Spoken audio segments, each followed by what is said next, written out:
पहली बार स्कूल शिक्षा बोर्ड ने अपने पेंशनर्स को एक मंच पर बुलाकर सम्मानित किया। कार्यक्रम में सेवानिवृत्त अधिकारी और कर्मचारियों ने अपनी लंबित समस्याएं रखी, जिन पर बोर्ड अध्यक्ष ने गंभीरता से कार्यवाही का भरोसा दिया।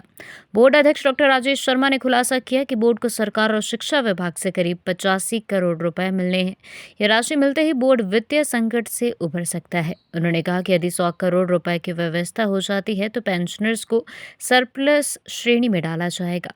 साथ ही जरूरत पड़ने पर सरकार से 200 करोड़ रुपए तक की मांग कर पेंशन फंड को मजबूत किया जाएगा। सबसे बड़ी घोषणा करते हुए डॉक्टर शर्मा ने कहा कि अब पेंशन का भुगतान कर्मचारियों के वेतन से पहले किया जाएगा और इस व्यवस्था को जल्द लागू किया जाएगा। उन्होंने स्पष्ट किया कि प्रदेश आर्थिक चुनौतियों से गुजर रहा है। आरडीजी बंद हो चुकी है, लेकिन ओपीएस बंद नहीं होगी और अन्य सुविधाएं भी जारी रहेंगी। बोर्ड में प्रशासनिक सुधारों की भी झलक दिखी। अधिकतर फाइलों को डिजिटल कर दिया गया है, जिससे कामकाज में पारदर्शिता और तेजी आई है। 2016 के बाद एरियर जल्द जारी किए जाएंगे। मेडिकल बिलों का भुगतान प्राथमिकता पर होगा और करीब 35 लाख रुपए डीए जारी किया जा चुका है। लाइफ सर्टिफिकेट की प्रक्रिया भी अब डिजिटल कर दी गई है।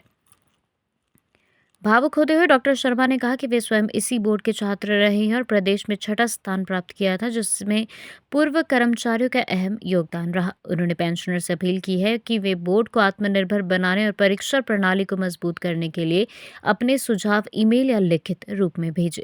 पेंशनर्स के सम्मान और संवाद की इस पहल को बोर्ड के इतिहास में एक अहम कदम माना जा रहा है। अब नजर इस बात पर रहेगी कि घोषित वित्तीय सुधार और पेंशन प्राथमिकता की व्यवस्था कब तक धरातल पर उतरती है। हमने ये जो कार्यक्रम करा है, हमें लगता है कि ये हमारे पेंशनर्स जो थे, हमारा स्तंभ हैं ये सारे पेंशनर्स। इनसे एक मीटिंग रखी गई थी और मैं आपके माध्यम से इन सब का धन्यवाद भी करना चाहूँगा कि पूरे हिमाचल प्रदेश से यहाँ पहुँचे थे।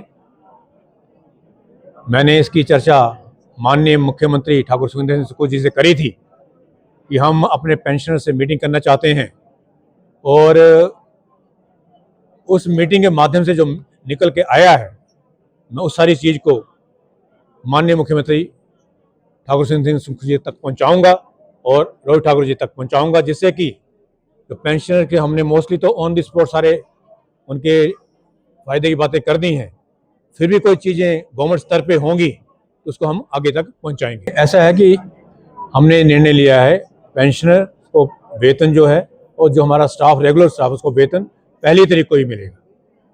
ये डिसीजन इन प्रिंसिपल हुआ है, तो ये उनके लिए राहत की बात है कि 1 तारीख को हर किसी को पैसे की ज़रूरत पड़ती है, मेडिकल बिल्स हैं, खाने का खर्चा है, तो हमने निर्णय सैद्धांतिक तौर पे लिया है कि 1 तारीख को पेंशन सभी पेंशनधारकों को मिलेगी।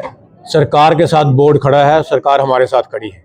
अब जब आरडीजी बंद हुई है, दिक्कतें आएंगी और हमें सरकार के साथ चलना है, किसी को परेशानी में नहीं डालना। बारे में ठाकुर सुखविंदर सिंह सुक्खू जी और राहुल ठाकुर जी बेटर एक्सप्लेन कर पाएंगे। बोर्ड एक एग्जामिनेशन प्रणाली है, सीबीएसई के बारे में वो बेटर बता पाएंगे। Why should board ask?